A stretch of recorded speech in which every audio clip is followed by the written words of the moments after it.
नमस्कार, स्वागत है आपका ज्ञानदीप सक्सेस पॉइंट के यूट्यूब चैनल पर। आज हम लोग बिहार बोर्ड द्वारा जारी की गई मॉडल पेपर श्रृंखला का मैथ्स के कुछ ऑब्जेक्टिव प्रश्नों को देखेंगे जो बिहार बोर्ड ने वर्ष 2024 की परीक्षाओं के लिए जारी की है। तो आइए सीधे हम लोग प्रश्न की ओर चलते हैं। आज का पहला प्रश्न है 2052 के अभाज्य गुणनखंड में 3 का घात क्या है। तो सीधे सीधे हम लोग प्रश्न संख्या 1, क्वेश्चन नंबर 1, 2052 कह रहा है 2052। तो इसमें अभाज्य गुणनखंड निकालना है। तो ध्यान रखेंगे 3 का घात पूछ रहा है, तो हम लोग पहले इसका गुणनखंड निकाल लें। 2 से कटाएंगे, 2 एकम 2, 0, 2 दूनी 4, 2 छक 12, फिर से 2 से कटाएंगे, 2 पंचे 10, 2 एकम 2 और 2 तिया 6। ठीक है। अब 3 से कटाएंगे हम लोग, क्योंकि 17 तिया 51, 3 एकम 3, फिर से 3 से कटाएंगे, 3 पचे 15, 3 से 21, फिर से 3 से कटाएंगे, 19 तिया 57। तो इसमें हम लोग देख पा रहे हैं कि 2052 के गुणनखंड में 2 का घात 2 है, 3 का घात 3 है और 5 का घात और 19 है। तो हमारा प्रश्न ये है कि 3 का घात कितना है अधिकतम। तो 3 का घात क्या होगा हमारा, ऑप्शन नंबर बी, यानी राइट आंसर हमारा कितना हुआ 3। 2052 के अभाज्य गुणनखंड में 3 का अधिकतम घात कितना है, तो 3 है। अब नेक्स्ट प्रश्न की ओर चलते हैं। नेक्स्ट प्रश्न है निम्नलिखित में से किसका दशमलव प्रसारण शांत नहीं है। सवाल में कह रहा है कि नहीं है, शांत नहीं है की बात कह रहा है। ठीक है। तो शांत होने के लिए हम लोग जानते हैं क्वेश्चन नंबर 2, शांत होने के लिए उसके हर के गुणनखंड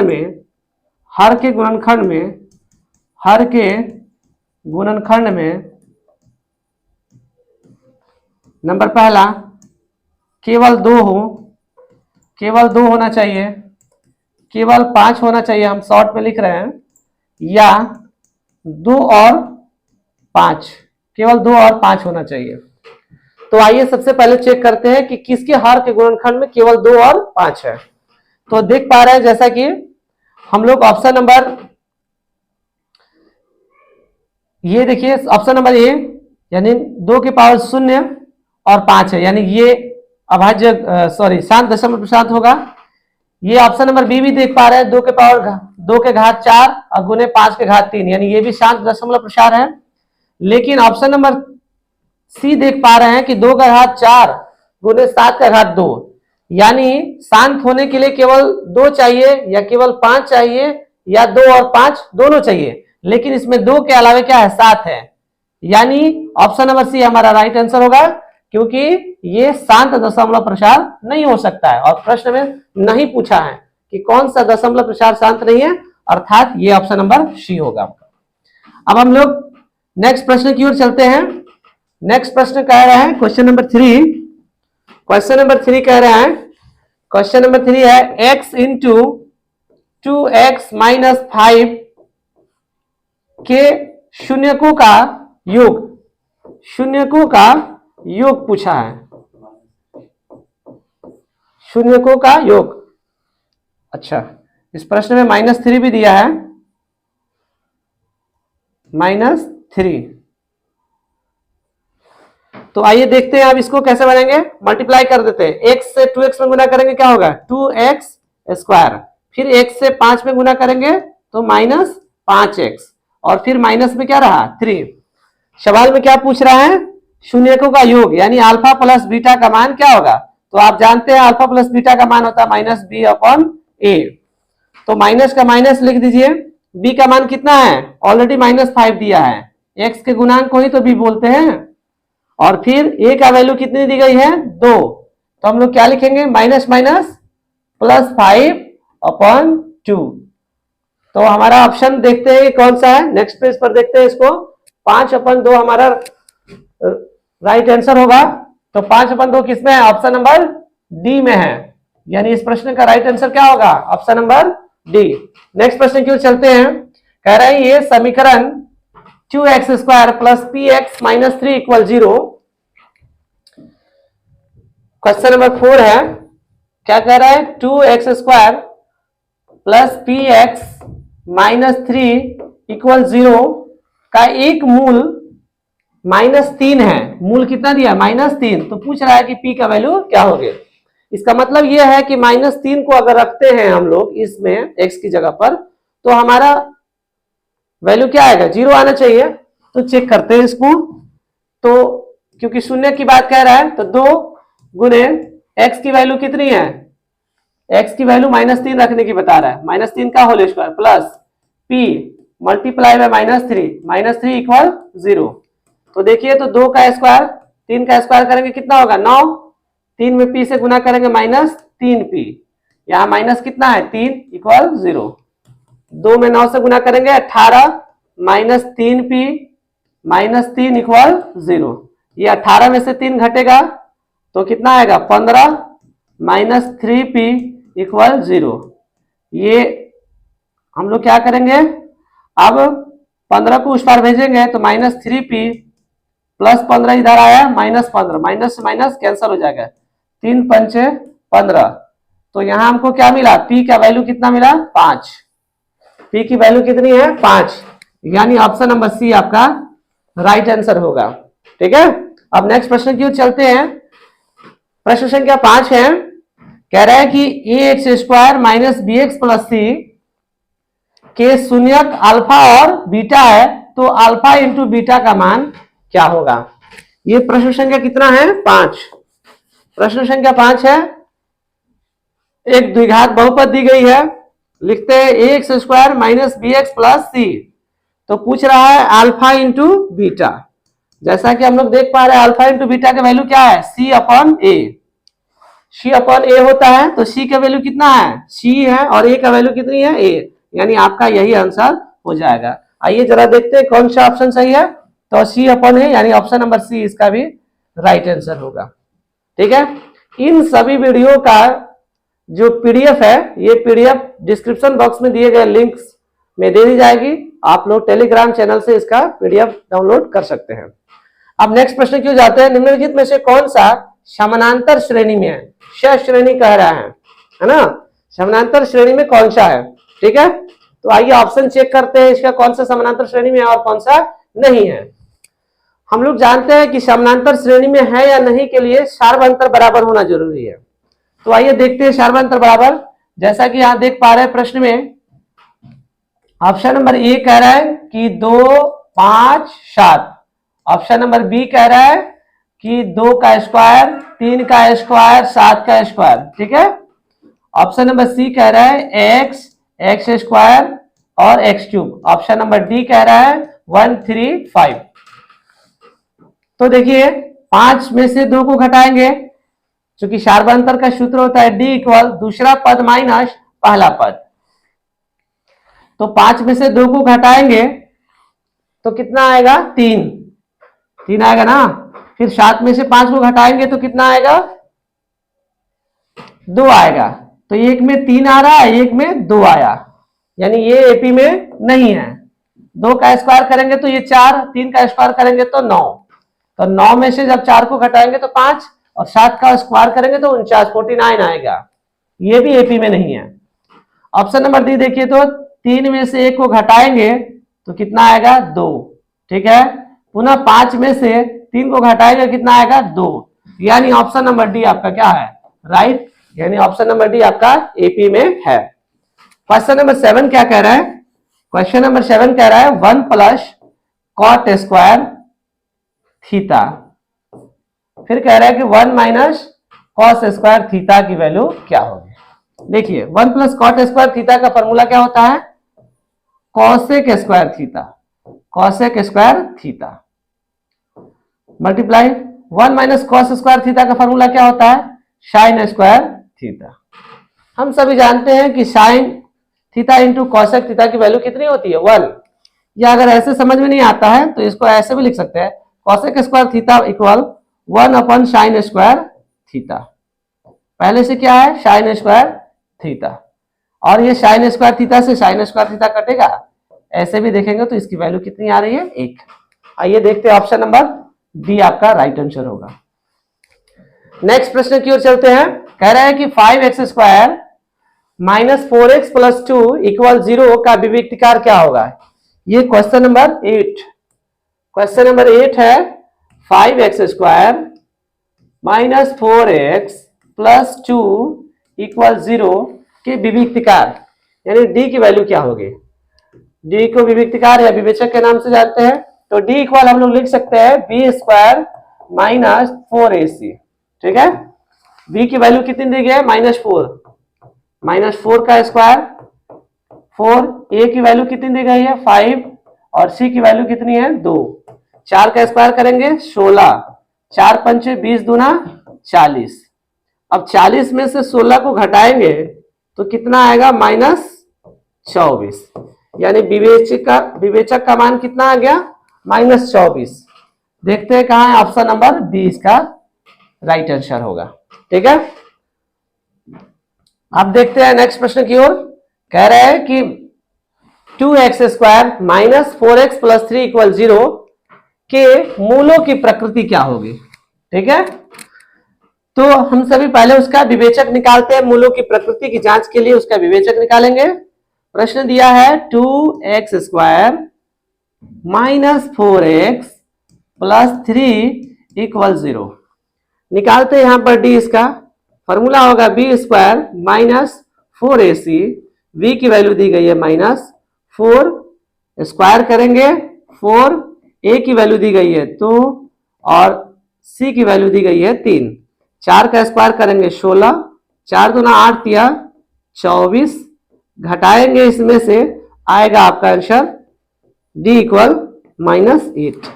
अब देखिए इसके लिए 3 शर्त होती है।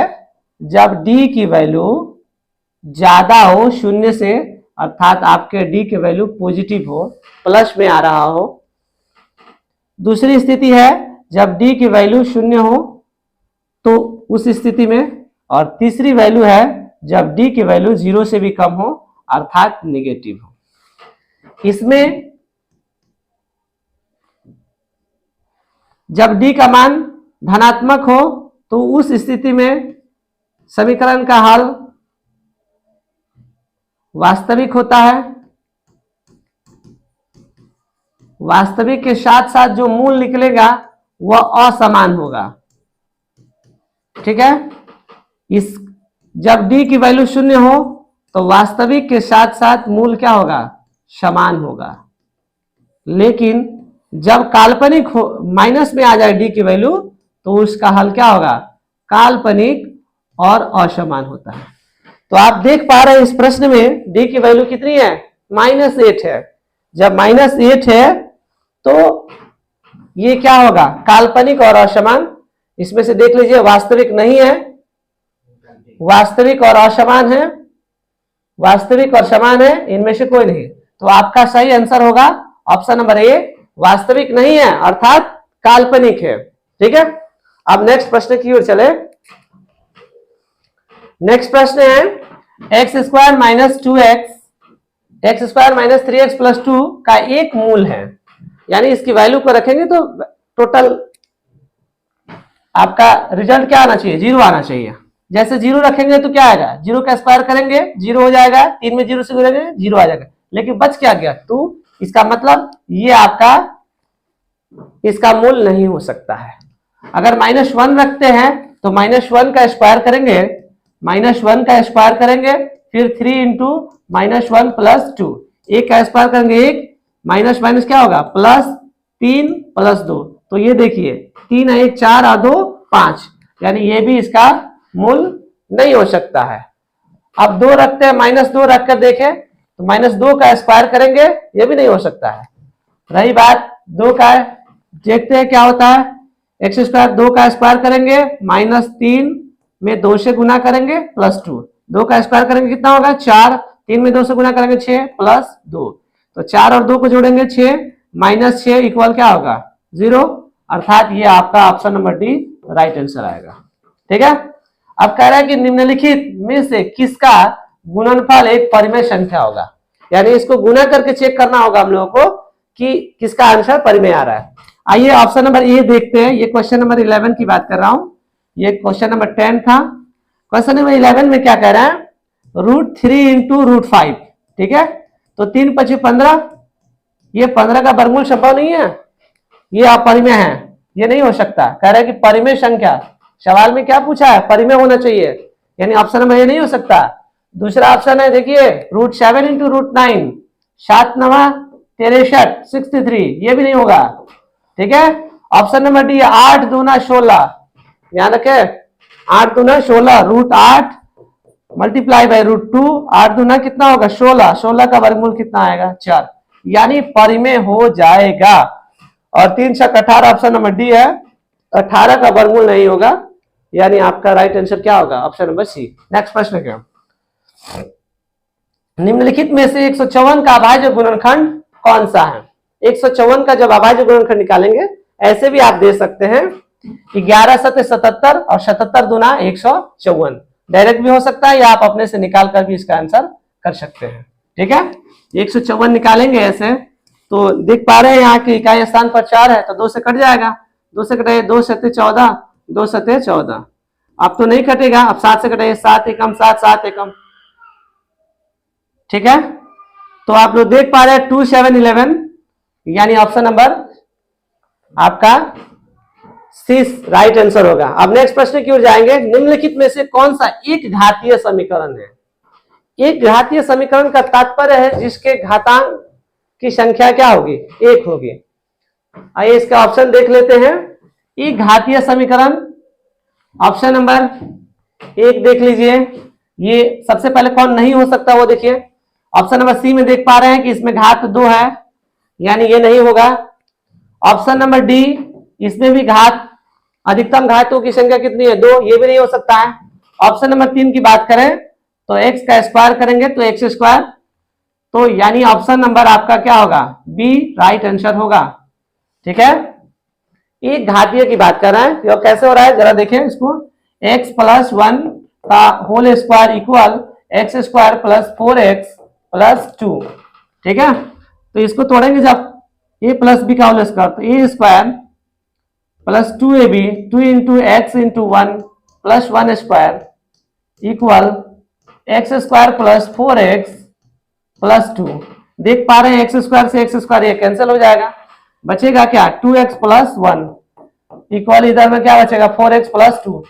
तो इसमें x की घात कितनी है 1, दोनों बगल 1 है, घटाएंगे तो 4x में से 2x आएगा, 2x बचेगा, यानी इसका option number B right answer होगा, ठीक है। अब नेक्स्ट प्रश्न क्यों चलते हैं, निम्नलिखित में से कौन सा द्विघात समीकरण है। द्विघात समीकरण के लिए घात कितनी होनी चाहिए 2, चेक कीजिए इसमें कौन सा द्विघात समीकरण है। ऑप्शन नंबर सी भी दिखाई दे रहा है कि इसमें अधिकतम घात कितना है 2 है, तो ये द्विघात समीकरण सीधे हो जाएगा।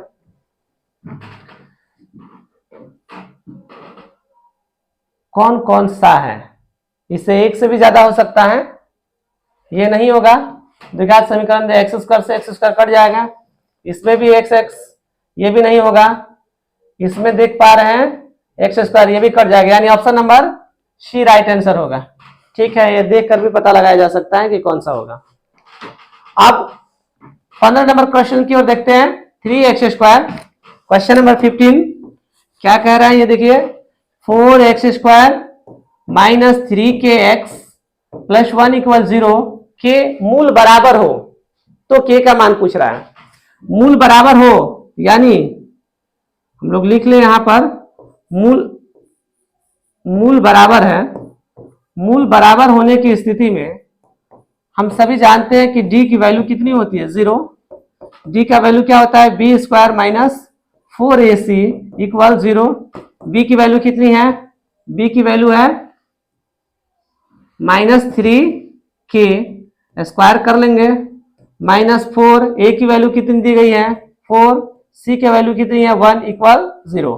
3 का स्क्वायर करेंगे कितना होगा 9k², 4 चौक 16, इधर आएगा, ट्रांसफर करेंगे उस बार +16 हो जाएगा। अब k की वैल्यू निकालेंगे, k² इक्वल हम लोग लिख सकते हैं 16/9 स्क्वायर हटाएंगे इधर से, स्क्वायर रूट हो जाएगा प्लस माइनस 16/9। के की वैल्यू कितनी होगी? 16 का वर्गमूल 4 और 9 का वर्गमूल 3 प्लस एंड माइनस। ये आपका राइट आंसर होगा। देखिए प्लस माइनस 4/3 यानी ऑप्शन नंबर डी आपका राइट आंसर होगा। ठीक है, नेक्स्ट प्रश्न की ओर चलते हैं। 16वां नंबर प्रश्न है, प्रश्न संख्या 16।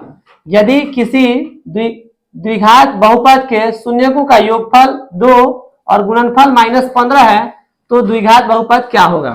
ठीक है, तो शून्यकों का योग दिया रहा है, यानी अल्फा प्लस बीटा का वैल्यू दी गई है 2, अल्फा इंटू बीटा की वैल्यू दी गई है -15। तो द्विघात समीकरण निकालना है, x square minus alpha plus beta into x plus alpha into beta.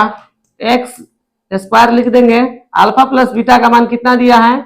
2 into x, alpha into beta का मान कितना है? -15। एक्स स्क्वायर का एक्स स्क्वायर लिखेंगे, ये -2x, ये प्लस माइनस -15। देखिए ऑप्शन में अब एक्स स्क्वायर -2x -15, हमारा option number D right answer हो रहा है। X square -2x -15। अब नेक्स्ट प्रश्न की ओर चलेंगे। निम्न में से कौन सा समानांतर श्रेणी में नहीं है? समानांतर श्रेणी नहीं है, इसका मतलब सार्वअंतर बराबर नहीं है। आइए चेक करते हैं। 16 में से पहला ऑप्शन है 12, 16, 20। 16 में से 20 को घटाएंगे तो कितना होगा? 4। और 20 में से 16 को घटाएंगे तो भी 4, यानी सार्वअंतर बराबर है, अर्थात ये आपका समानांतर श्रेणी में है। नहीं पूछ रहा है। 2 का स्क्वायर करेंगे कितना होगा? 4, 5 का स्क्वायर करेंगे 25 और 7 का स्क्वायर करेंगे 49। तो देख पा रहे हैं हम लोग 25 में से अगर 4 को घटा रहे हैं तो कितना आएगा? 21। और 49 में से 25 को घटाएंगे कितना आएगा? 24। यानी ये तो सार्वअंतर बराबर नहीं मिल रहा है, अर्थात ऑप्शन नंबर बी आपका राइट आंसर होगा। ठीक है, ऑप्शन नंबर सी को भी चेक कर लीजिए। 3a में से a घटेगा तो 2a बचेगा, और 5a में से 3a घटेगा तो भी 2a बचेगा, यानी ये भी एपी में है। ये आपका राइट आंसर होगा, ऑप्शन नंबर बी। नेक्स्ट प्रश्न की ओर चलते हैं। समानांतर श्रेणी √2, √8, √18, √32 का सार्वअंतर क्या होगा? क्वेश्चन नंबर ये 18 की बात कर रहा है। √2, √8, √18, √32 सार्वअंतर पूछ रहा है। सार्वअंतर का फॉर्मूला क्या होगा? Second term minus first term. Second term में क्या है? √8 माइनस फर्स्ट टर्म क्या है? √2। 8 के लिए हम लोग लिख सकते हैं ऐसे 2√2 माइनस √2। इसके आगे कुछ क्या है? 1। अब हम लोग इसको यहां लिखते हैं, तो d इक्वल 2√2 में से 1√2 घटेगा तो क्या बचेगा? 1√2, अर्थात आपका option number B right answer होगा, √2। ठीक है, नेक्स्ट प्रश्न की ओर चलते हैं। कह रहा है कि x + 2, 3x और 4x + 1 समानांतर श्रेणी में एपी में है तो x की वैल्यू क्या होगी? हम जानते हैं कि समानांतर श्रेणी में है, इसका मतलब सार्वअंतर दोनों का बराबर है। कौन कौन से पद है देख लेते हैं। a1 की वैल्यू दी गई है x + 2, a2 की वैल्यू दी गई है 3x, और तीसरा पद का मान दिया गया है 4x + 1। चूंकि वह कह रहा है कि समानांतर श्रेणी में है ऑलरेडी, इसका मतलब d की वैल्यू बराबर है। d कैसे निकालेंगे? दूसरे पद में से पहले पद को घटा लेंगे।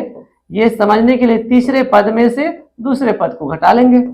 तो दूसरा पद क्या है? 3x है ना? 3x तो लिख दीजिए यहां पर 3x माइनस पहला पद क्या है? x + 2। फिर इस बार देखें तीसरा पद क्या है? 4x + 1 और माइनस दूसरा पद क्या है? 3x। घटा लीजिए। 3x minus x minus 2 equal यहां क्या बचा? 4x + 1। डायरेक्ट इसको घटा ही लीजिए। 4x में से 3x जाएगा, केवल x + 1। इधर क्या बचेगा? 3x में से 1x जाएगा, 2x माइनस 2 इक्वल x + 1। क्या लिखेंगे 2x, ये प्लस x इधर आया माइनस एक्स 1, ये माइनस 2 इस पर आया प्लस 2, 2x में से x जाएगा x, 2 और 1 जोड़ेंगे 3, यानी आपको x की वैल्यू कितनी मिली 3, यानी ऑप्शन नंबर सी आपका राइट आंसर होगा। ऐसे इतना बनाने की जरूरत नहीं है, ऐसे भी आप देख कर बना सकते हैं सभी सवालों को। ये प्रश्न संख्या 19 रहा। अब बात करते हैं प्रश्न संख्या 20 का। प्रश्न संख्या 20 कह रहा है tan 30 degree into sine 30 degree into cot 60 degree into cosec 30 degree की वैल्यू कितनी होगी। आइए देखते हैं। tan 30 की वैल्यू होता है 1/√3, साइन 30 की वैल्यू होता है 1/2, cot 60 की वैल्यू होती है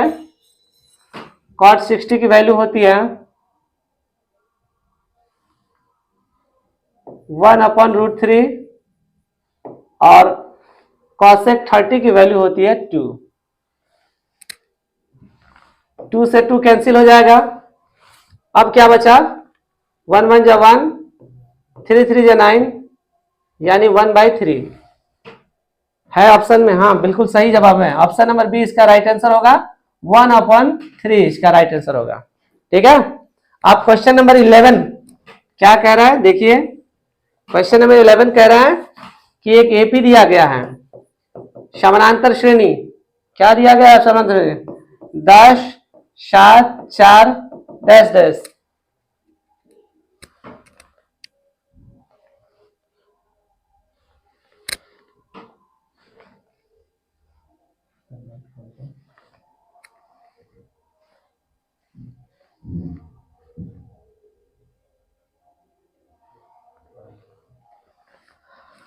अब एपी दिया गया है 10 7 4 डैश डैश। प्रश्न में पूछ रहा है कि इसका 10वां पद क्या होगा, A10 इक्वल क्या होगा। A10 के लिए हम लोग फॉर्मूला जानते हैं A प्लस 9D। ठीक है। A की वैल्यू कितनी दी गई है 10 प्लस 9, D की वैल्यू कितनी होगी 7 में से 4 को घटाएंगे तो कितना आएगा -3। D ऐसे निकालते हैं ना, दूसरे पद माइनस पहला पद, तो दूसरा पद कितना है 7, 7 में से 10 को घटाएंगे -7, तो क्या लिखेंगे 10 9 तिया 27 प्लस माइनस 27 में से 10 को घटाएंगे -17, आपका ये 10वां पद का मान होगा। आइए देखते हैं ऑप्शन नंबर सी इसका राइट आंसर। ठीक है। अब क्या कह रहे हैं, अब कह रहे हैं कि एपी 2 7 4 2 7 12 का कौन सा पद 47 है 47 है। ठीक है। यहां मैं बनाता हूं इसको। कह रहे हैं कि एपी दिया गया है, एक वैल्यू है, क्वेश्चन नंबर ये 22 है,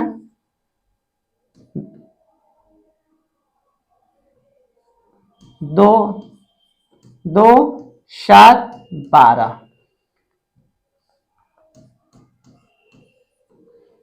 ठीक है।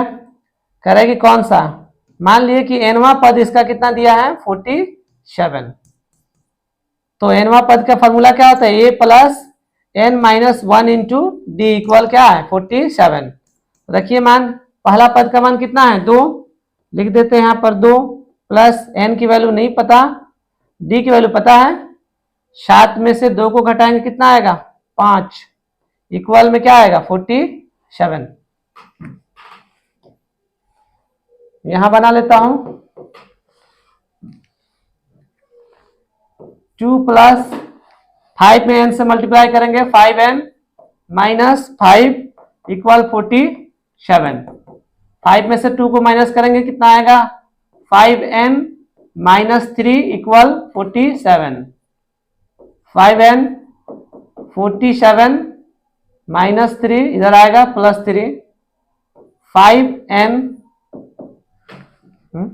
फॉर्मूला सही तो है।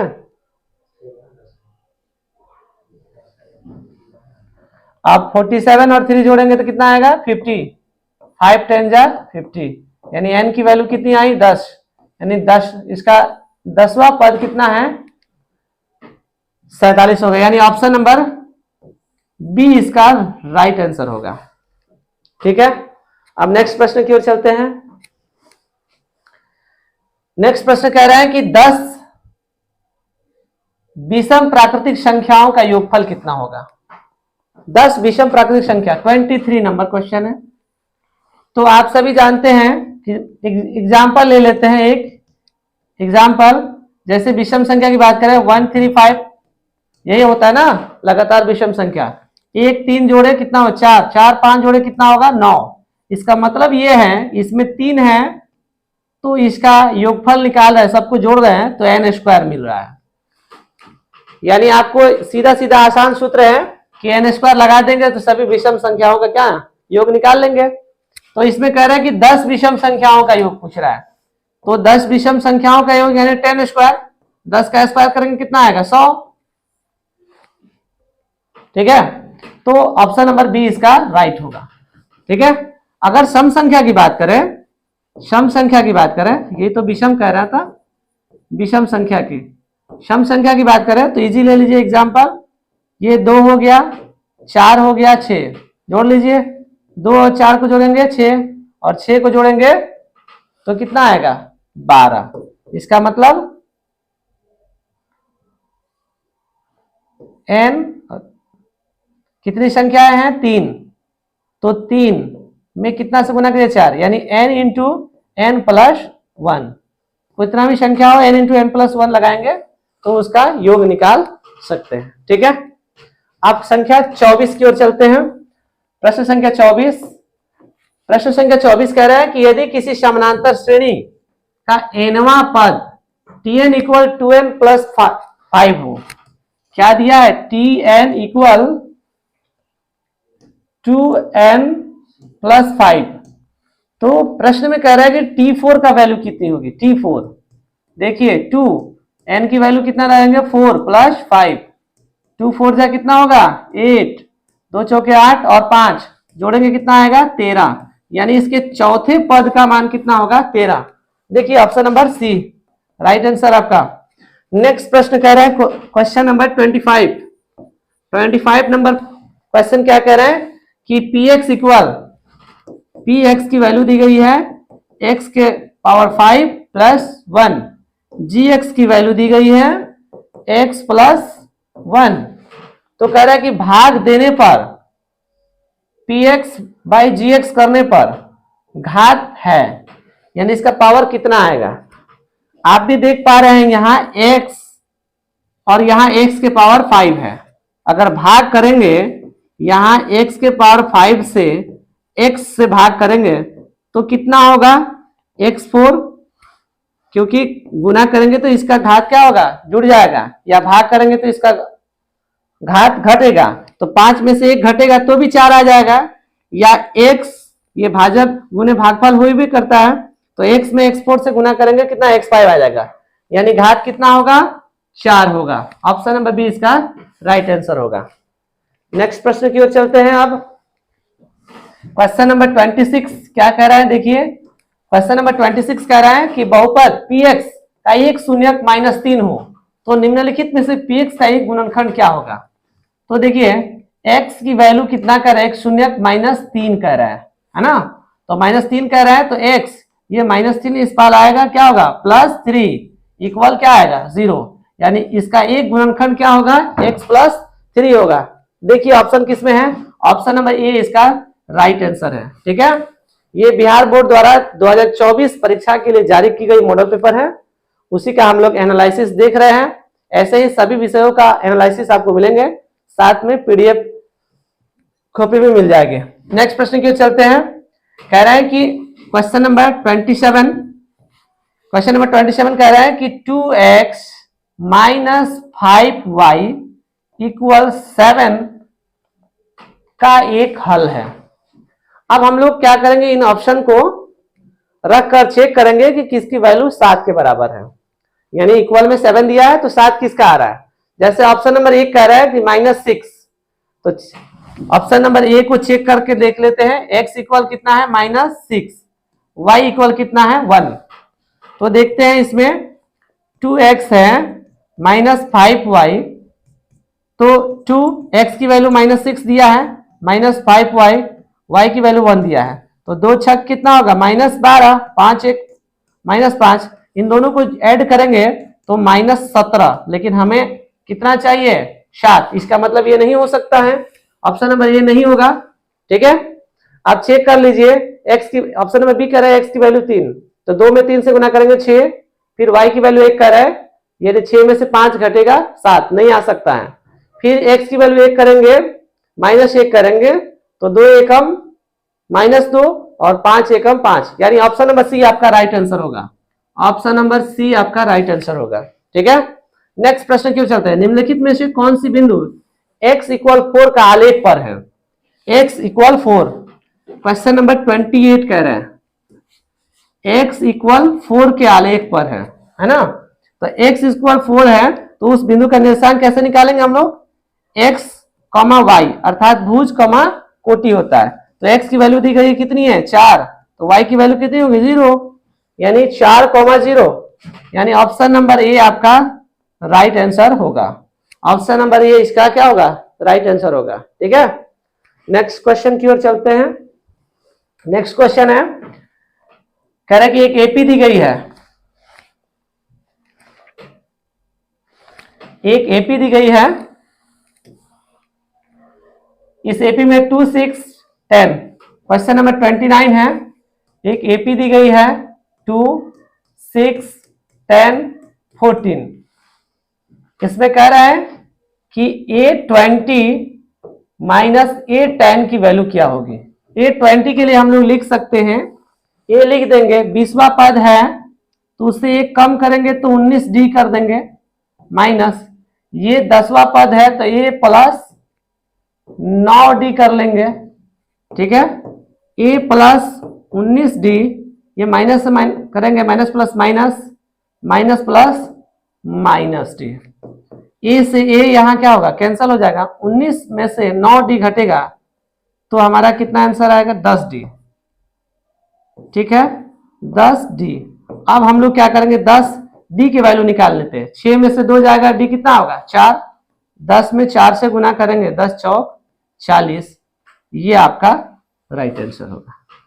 कैसे किए, 20वां पद में से 10वां पद घटाना है, तो घटाएंगे तो कितना आएगा, A से A कैंसिल हो जाएगा, 19D में से 9D जाएगा 10D, 10D की वैल्यू कितने हैं, दूसरा पद माइनस पहला पद, दूसरा पद 10 6 है, 6 में से 2 गया 4, 10 चौक 40, ऑप्शन नंबर बी इसका राइट आंसर होगा। ठीक है, अब प्रश्न संख्या 30 की ओर चलते हैं। कह रहा है कि समीकरण, क्वेश्चन नंबर 30 कह रहा है, एक समीकरण दिया है, 2 रैखिक समीकरण युग्म दिया है, 5x - 5y = 8, दूसरा ऑप्शन दिया है 3x - 9y = 24/5। कह रहा है कि इस समीकरण का आलेख कैसा होगा। सबसे पहले हम लोग निकालते हैं A1/A2, तो A1/A2 के लिए क्या है, देखिए तो x की आगे क्या है गुणांक 5, x के गुणांक कितना है 3, यानी 5/3। दूसरा क्या है, अब हम लोग निकालेंगे B1/B2, यानी B1/B2, तो B1 की वैल्यू कितनी दी गई है -5, इसमें y के पहले कितना है -9, तो -9, ये दोनों कट जाएगा, कितना बचा 5/9। ठीक है, देख पा रहे हैं हम लोग A1 और A2 दोनों बराबर है नहीं, यानी यहां देख पा रहे हैं जब दोनों बराबर नहीं मिला, यानी A1/A2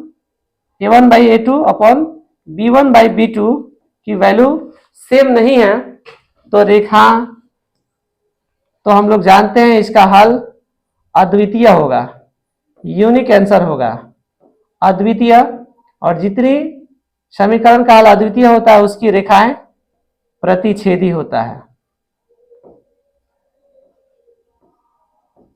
इसकी रेखाएं क्या होंगी प्रतिच्छेदी। ठीक है, परस्पर एक दूसरे को प्रतिच्छेद करेगी, ऑप्शन नंबर सी इसका राइट आंसर होगा। ठीक, अब नेक्स्ट प्रश्न की ओर चलते हैं। दो समरूप त्रिभुजों के क्षेत्रफलों का अनुपात 49/81 है, 49/81 है, तो कह रहा है कि संगत भुजाओं का अनुपात क्या होगा। हम लोग प्रमेय, ये 31 नंबर क्वेश्चन है, प्रमेय 6.6 कहता है कि दो समरूप त्रिभुजों के क्षेत्रफल का अनुपात उनकी संगत भुजाओं के वर्ग के अनुपात के बराबर होता है। ठीक है, तो मान लीजिए कि दो त्रिभुज है, एरिया त्रिभुज एबीसी, एबीसी अपन एरिया त्रिभुज डीएफ, ये मान लिए एबीसी और डीएफ दो त्रिभुज है, तो इनके मान लिए एक भुजा होगा AB, AB square upon DE square. ठीक है, तो इसका दिया है, मान दिया है, क्षेत्रफल का अनुपात कितना है 49:81 equal AB square upon DE square.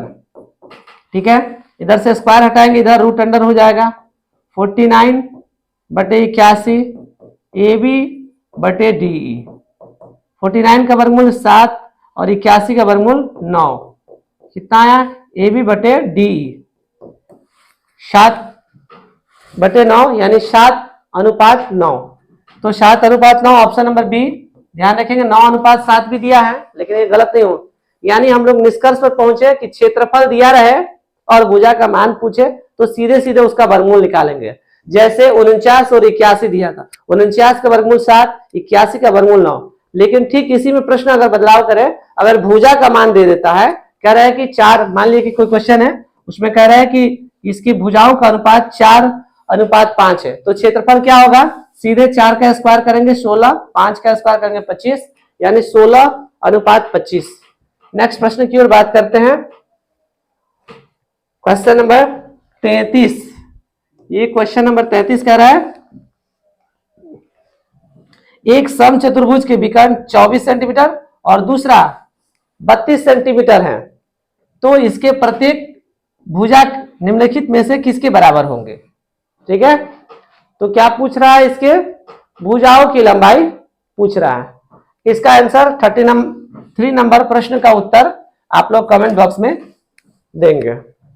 ठीक है, नेक्स्ट प्रश्न की ओर चलते हैं। tan स्क्वायर 34 नंबर प्रश्न है, tan square 30 degree plus cot square 60 degree की वैल्यू कितनी होगी।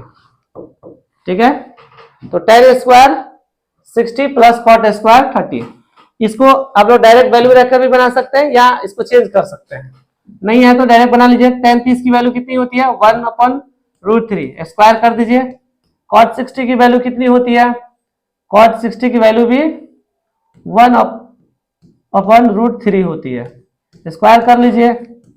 1 का स्क्वायर करेंगे 1, 3 का स्क्वायर करेंगे 3, फिर 1 का स्क्वायर 1√3, इसका एलसीएम निकालेंगे, 3 का एलसीएम 3 होगा, 1 1 जोड़ेंगे 2, यानी आपका आंसर क्या होगा 2/3, यानी ऑप्शन नंबर बी इसका राइट आंसर होगा।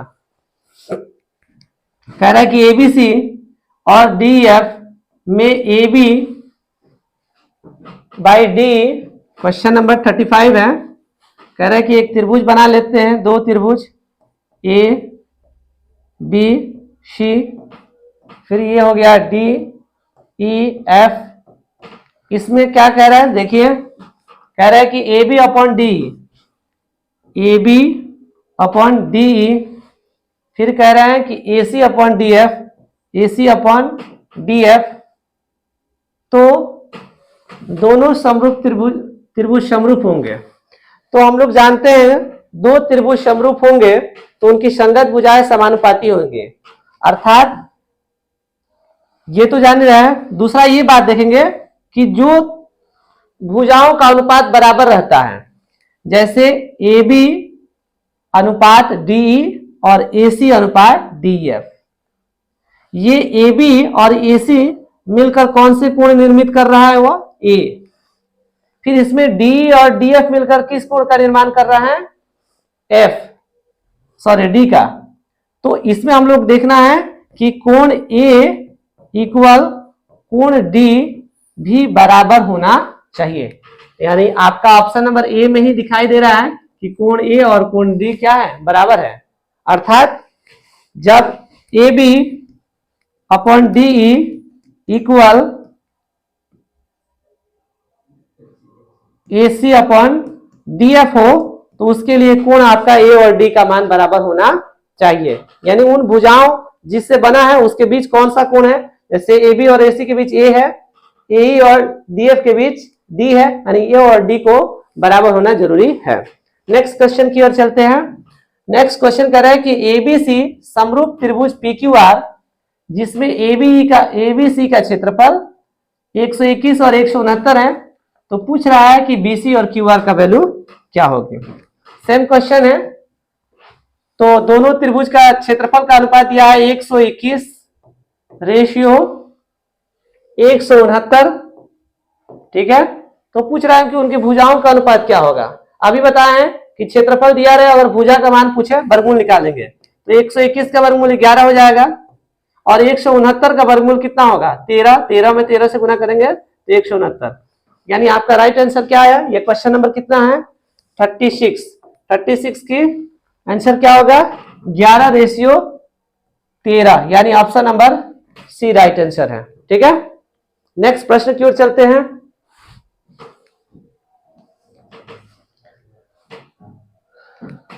Sign square theta plus cos square theta, ये तो फॉर्मूला है, सीधी बात 1 होगा इसका आंसर। फिर कह रहा है कि एबीसी समरूप त्रिभुज PQR में कोण B 47 डिग्री, कोण R 83 डिग्री, तो कोण A कितना होगा, ठीक है। एबीसी बना लीजिए यहां पर ABC और यहां PQR बना लीजिए PQR, ठीक है। तो B की वैल्यू कितनी दी गई है 47 डिग्री, 47 लिख दीजिए यहां पर।